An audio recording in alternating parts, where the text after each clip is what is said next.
जिंदगी जीने के लिए बहुत से तरीके हैं, लेकिन सर्वश्रेष्ठ तरीका वही है स्वयं को संतुष्टि मिले और दूसरों को कष्ट न पहुंचे। दोस्तों, एक कहानी है। मैं आपको एक ऐसी कहानी सुनाने जा रही हूँ जो मेरे दिल को आज भी झकझोर कर देती है।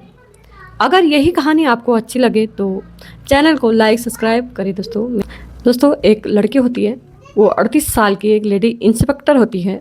वो कहती है, मैं इंस्पेक्टर हूँ, मैं लेडीज इंस्पेक्टर हूँ और मेरी ज़िंदगी पुलिस स्टेशन, कोर्ट कचहरी और जेल की ऊंची दीवारों के बीच गुजरी है। मैंने कई कैदियों को देखा, कुछ बेगुनाह, कुछ कुकार, मगर एक कैदी ऐसा था जिसने मेरे दिल में अजीब सी बेचैनी पैदा कर दी थी। उसका नाम था कवि। कवि कैदी नंबर 249। उसकी आंखों में एक ऐसी उदासी थी जैसे वह किसी अनसुलझी पहेली में उलझा होना। वह पूरी तरह मुजरिम लगता था, ना ही पूरी तरह मासूम। बस उसका चेहरा एक ऐसा था जैसे दुनिया से कुछ छुपा रहा हो। जब मैं पहली बार जेल में ड्यूटी पर आई थी, मैं 24 साल की थी। तब मैं नई इंस्पेक्टर बनी थी और मेरे दिल में एक अजीब सा जोश आया था। कवि कहता है, 23 साल का था। इतनी कम उम्र में उसे फांसी की सजा सुनाई जा चुकी थी। समझ नहीं आता था कि आखिर उसने ऐसा क्या किया होगा जो उसे इतनी बड़ी सजा मिली। वह बहुत कम बोलता था, उसकी खामोशी मुझे बहुत परेशान करती थी। कई बार मैं जेल के सख्त नियमों ने मेरे कदम रोक दिए, फिर एक भी है जैसे वो कुछ कहना चाहता हो। एक दिन मुझे खबर मिली कि कवि को 2 दिन के बाद फांसी दी जाएगी। उसे आखिर एक बार अपने परिवार से मिलने की इजाज़त थी और उसकी आखिरी बार ख्वाहिश पूरी हो जानी थी। यह हर कैदी का हक होता है। मेरे दिल में एक अजीब सी घरघराहट थी। मैं सोच रही थी कि शायद वो अपने परिवार के साथ कुछ और वक्त बिताना चाहेगा या फिर पसंदीदा खाना खाना चाहेगा। दोस्तों, पसंदीदा खाना मांगेगा, मगर मुझे क्या पता था कि उसकी ख्वाहिश ऐसी होगी जो पूरी जेल को हिलाकर रख देगी। तो कवि की माँ उस दिन जेल में आई थी, अपने बेटे को कर रो रही थी, बार बार कह रही थी, मेरा बेटा बेगुनाह है। दोस्तों, भगवान उसे बचा लेगा। उसकी बातें मेरे कानों में गूंज रही थी। एक माँ यकीनन देखकर, मगर जेल के नियम सख्त थे। फांसी का फैसला हो चुका था और बदला तो जा नहीं सकता था। उसी दिन मैं कवि के पास गई। पहली बार मैंने उससे बात करने की हिम्मत जुटाई। मैंने धीमे स्वर से पूछा, कभी तुम्हारी कोई आखिरी ख्वाहिश है तो बताओ, हम पूरा करने की कोशिश करेंगे। दोस्तों, उसने मेरी तरफ देखा। उसकी आंखों में एक अजीब सी चमक थी। कुछ पल खामोशी रही, फिर उसने धीरे से कहा, मैडम, मेरी ख्वाहिश थी ऐसी है कि शायद आप हैरान हो जाओगे, मगर मैं चाहता हूँ कि आप वादा करें कि इसे पूरा करेंगे। मैंने उसे भरोसा दिलाया, और तुम्हारा हक है, कभी हम कोशिश करेंगे। वह मुस्कुराया और फिर जो उसने कहा उसे सुनकर मेरे पैरों तले ज़मीन खिसक गई। उसने कहा, मैडम, मैं चाहता हूँ कि मेरी शादी हो। मैं अपनी ज़िंदगी की आखिरी रात अपनी बीवी के साथ बिताना चाहता हूँ। कैसे मुमकिन था? मैंने उससे पूछा, कभी तुम्हें पता है कि तुम्हें 2 दिन बाद फांसी होनी है? भला कौन लड़की तुमसे शादी करेगी?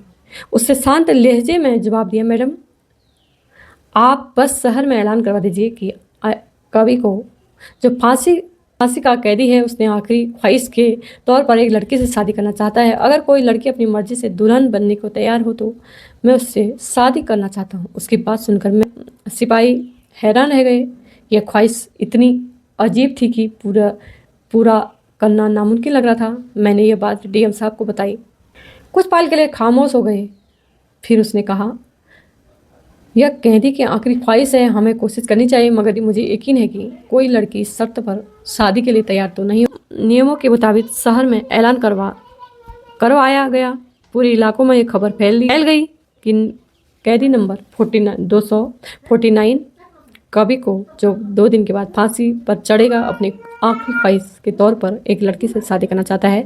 हमें लगा कि यह सिर्फ एक औपचारिकता है, कोई लड़की ऐसी शर्त पर आगे नहीं आएगी। कवि गरीब परिवार से था और उसका कोई कसूर नहीं था, मगर ठीक 1.5 घंटे बाद सिपाही दौड़ता हुआ मेरे पास आया और बोला, मैडम, जेल के गेट पर एक लड़की आई है। वह दुल्हन के लिबास में है और उसके साथ एक साहब भी हैं। वो हैरान रह गई, यह कैसे नामुमकिन था। दोस्तों, डीएम साहब तुरंत गेट पर पहुंचे। वहां पर एक 20 से 22 साल की लड़की थी दोस्तों। वो पूरी सजी धजी दुल्हन थी जो जोड़े में थी दोस्तों। उसके साथ एक साहब थे जैसे थे जिसके हाथ में शादी का रजिस्टर था। मैंने उस लड़की से पूछा, क्या तुम्हें पता है कि तुम जिससे शादी करने आई हो उसे 2 दिन बाद फांसी होनी है? उसे शांत स्वर में जवाब दिया, मुझे सब पता है, मैं अपनी मर्जी से यहाँ आई हूँ। और साहब ने बताया कि यह लड़की उसके पास आई थी और उसने कहा था कि वह कभी से शादी करना चाहती है। उसने वो साहब को मनाने की कोशिश की थी, वह यह कदम ना उठाए, मगर वो अपनी जिद पाड़ी थी। मैंने उस लड़के से पूछा, तुम्हारा नाम क्या है और तुम कभी को क्यों इतना चाहती हो? उसने जवाब दिया, मेरा नाम रीना है, मैं कभी से प्यार करती हूँ, बस इतना ही जान लीजिए। कि उसकी बातें सुनकर जेल में सन्नाटा छा गया। हमें यकीन नहीं हो रहा था कि लड़की इतना मोहब्बत में इतना बड़ा कदम उठा सकती है, मगर नियमों के मुताबिक हमें उसकी ख्वाहिश पूरी करनी थी। और साहब को अंदर बुलाया गया और कभी को उसके जेल से निकाल कर जेल के ऑफिस में लाया गया। शादी की रस्म पूरी हुई। कवि ने मुस्कुराते हुए कहा, मैडम आपने मेरा वादा पूरा किया, अब मुझे मेरी दुल्हन के साथ एक रात बिताने की इजाज़त दीजिए। इसके बाद आप मुझे फांसी दे दें, मुझे कोई शिकायत नहीं होगी। उसकी बातें सुनकर मेरी आंखें नम हो गई होती है। निस्वार्थ और बेपरवाह डीएम साहब ने मुझसे इशारा किया कि कवि की जो सेल है मैं ले जाओ। मैंने दोनों को सेल में बंद किया और बाहर आ गई। मुझे लगा कि शायद जल्दी ही बाहर आने को कहेगी, मगर गहराती गई, रात बीतती गई, कोई आवाज़ नहीं आई, बस हल्की हल्की रसगोसियाँ सुनाई दे रही थी। अचानक तड़के सुबह जेल के अंदर एक जोरदार चीख सुनाई दी। मैं दौड़ती हुई कवि की कमरे की तरफ गई। मैंने खिड़की से झांका, वहाँ पर खड़ी थी लड़की दुल्हन। उसका चेहरा पीला पड़ चुका था और काँप रही थी। मैंने पूछा, क्या हुआ? उसने कांपते स्वर में कहा, मुझे यहाँ से निकालिए, मैं यहाँ नहीं रह सकती। मैंने दरवाज़ा खोला और लड़की को बाहर निकाला और बिना कुछ कही चली गई। मैंने लड़के के कमरे का दरवाज़ा बंद किया और अपनी ड्यूटी पर वापस चली गई। मगर सुबह होती है, डीएम साहब मेरे ऑफिस में आए। उसका चेहरा गुस्से से लाल था। उन्होंने कहा, कैदी नंबर 249 कहाँ है? मैंने कहा, सर वो अपने कमरे के अंदर होगा। मगर उन्होंने गुस्से में कहा, जाओ अच्छे से देखो। मैं दोपहर कभी के सेल में गई थी, मैंने आवाज़ दी कभी, मगर कोई जवाब नहीं आया। मेरे दिल से की धड़कन तेज हो गई। मैंने खिड़की से अंदर झांका, वहाँ एक शख्स पुरुषों के कपड़ों में दीवार की तरफ मुंह करके लेटा था। मैंने दरवाज़ा खोला और उसे शख्स को पलटा दिया। होश उड़ गए। यह कभी नहीं, कभी की दुल्हन थी।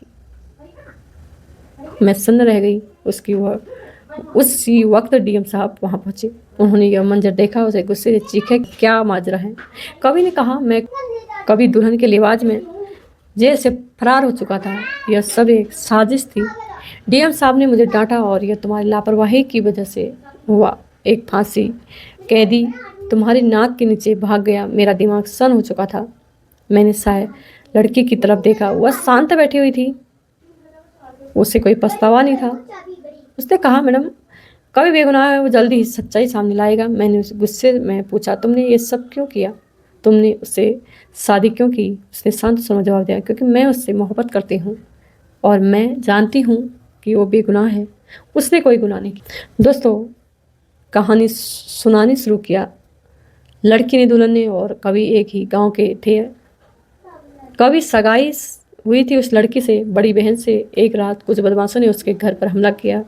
कवि ने उसकी इज्जत बचाने के लिए अपनी लड़ाई की, मगर उस झगड़े में जो लड़की थी, बहन मारी गई और जो कवि को गलत इल्ज़ाम में फंसा दिया गया। असली गुनाहगार आज़ाद घूम रहे हैं।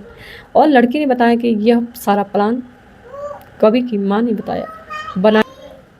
जो लड़की ने अपनी मोहब्बत के लिए जोखिम उठाया। कवि जेल से भागकर एक वकील के पास गया, जो उस वकील ने कोर्ट में इल्ज़ाम में फंसा दिया गया। असली गुनाहगार आज़ाद घूम रहे हैं। और लड़की ने बताया कि यह सारा प्लान कवि की माँ ने बनाया था। लड़की ने अपनी मोहब्बत के लिए जो जोखिम उठाया। कवि जेल से भागकर एक वकील के पास गया, उसका एहसानमंद था। उस वकील ने कोर्ट में कवि की बेगुनाही साबित की और उसे बाइज्जत बरी कर दिया। दोस्तों, आज भी उस वाक़या को याद करके सिहर उठती हूँ। सच्चाई, मोहब्बत और यकीनन की ताकत में कवि को बचा लिया और ये कहानी मेरे दिल में हमेशा ज़िंदा रहेगी। एक कहानी कैसी लगी आपको? अच्छी लगी तो लाइक सब्सक्राइब करें दोस्तों। मेरा छोटा सा वीडियो एक सच्चा प्यार की निशानी है। बेगुनाह आज के दौर पर कितने बेगुनाह जेल के सलाखों के पीछे हैं और जो असली गुनहगार हैं वो घूमते हैं, आज़ाद घूमते हैं दोस्तों। ये वीडियो मेरा किसी को दिल को ठेस पहुंचाने का मतलब नहीं है, बस अपना और अपनों का ख्याल रखें। इतना प्यार